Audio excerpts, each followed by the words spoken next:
new reservists to swell the ranks of America's rapidly growing Navy and Merchant Marine. Aquatic instruction is all a part of the training to keep a good sailorman afloat. Physical exercise building strong, healthy bodies. Men to carry on the glorious tradition of the United States Navy.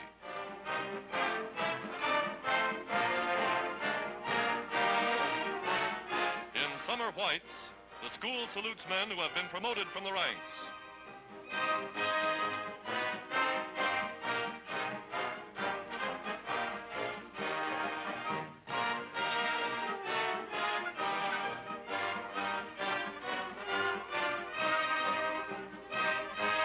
An impressive reservoir of fighting men to man the fighting ships of the United Nations.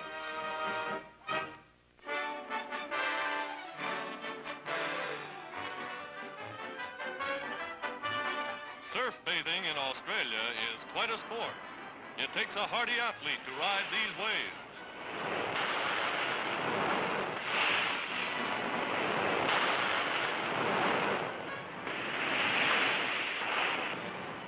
Coming in on breakers at top speed, they handle their rubber surfboards with remarkable skill.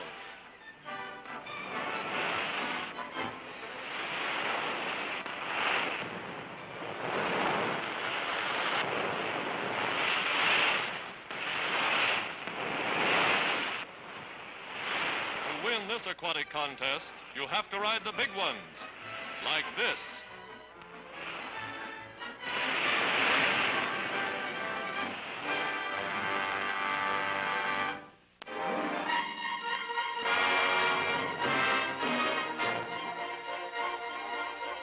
Final chapter in the United Nations drive to seal the doom of the Axis in North Africa.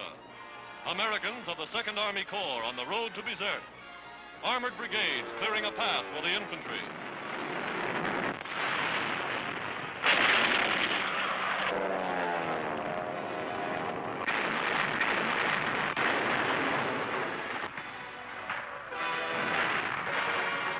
Climax of a bloody 10-day battle for the approaches to the city. Allied tank commanders await orders to advance.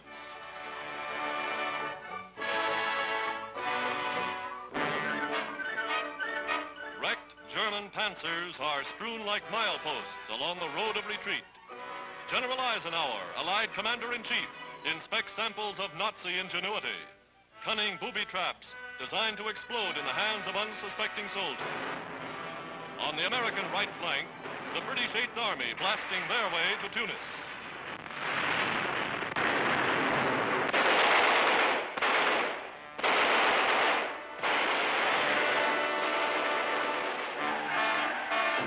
Town after town falls to the Allies. Eagerly, a liberated people destroy all reminders of the Nazi occupation. General Sir Bernard Montgomery, leader of the gallant 8th Army, is the man of the hour.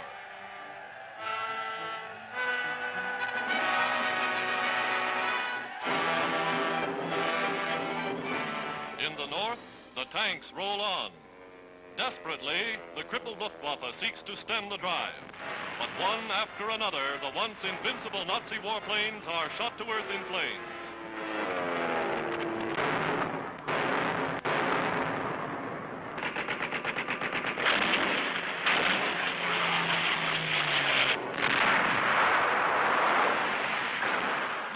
Across Lake Bizerte, U.S. artillery reduces the Nazi-held naval base.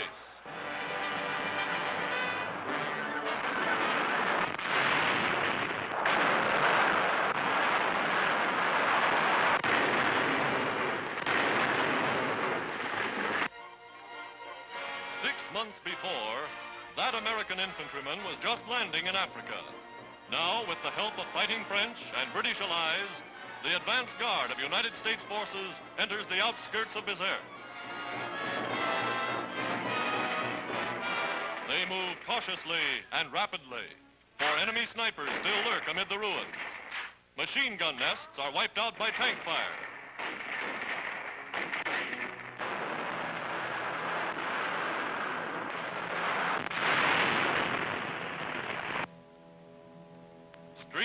high street, they searched the city, surprised to find no signs of the expected Nazi resistance.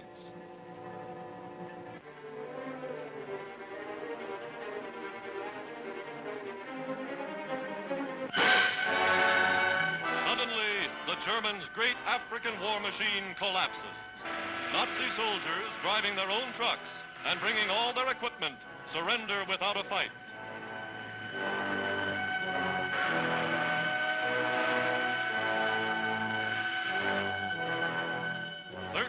Nazi generals are captured in the roundup.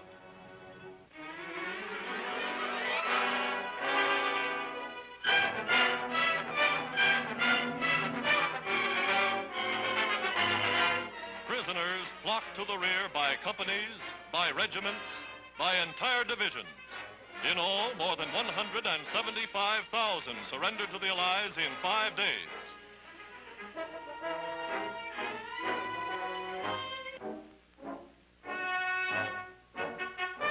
Well-clothed, well-equipped, and seemingly well-fed, the Nazis simply threw down their weapons and threw up their hands.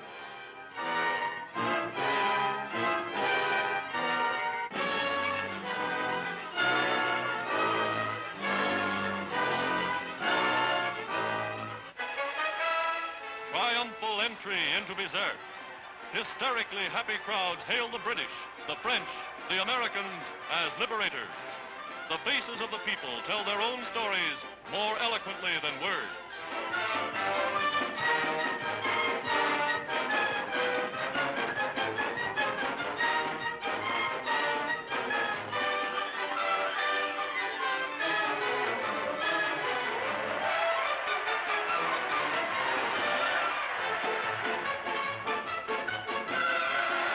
Scenes of jubilation that are being repeated throughout all Tunisia.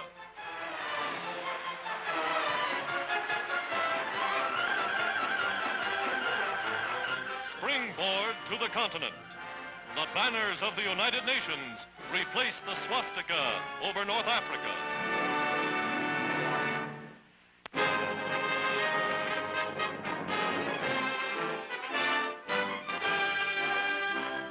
In Washington, President Roosevelt and Prime Minister Churchill meet with the Pacific War Council to decide when and where the Allies will next strike.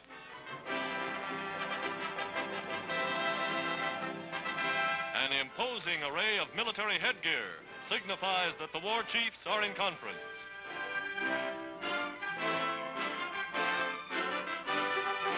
Here, the Allied High Command, with General Marshall, United States Chief of Staff, plans the strategy of global war. On the White House lawn, the Joint Command, British and American. Churchill, Lion of Britain. Roosevelt, man of destiny. Their terms to the Axis, unconditional surrender.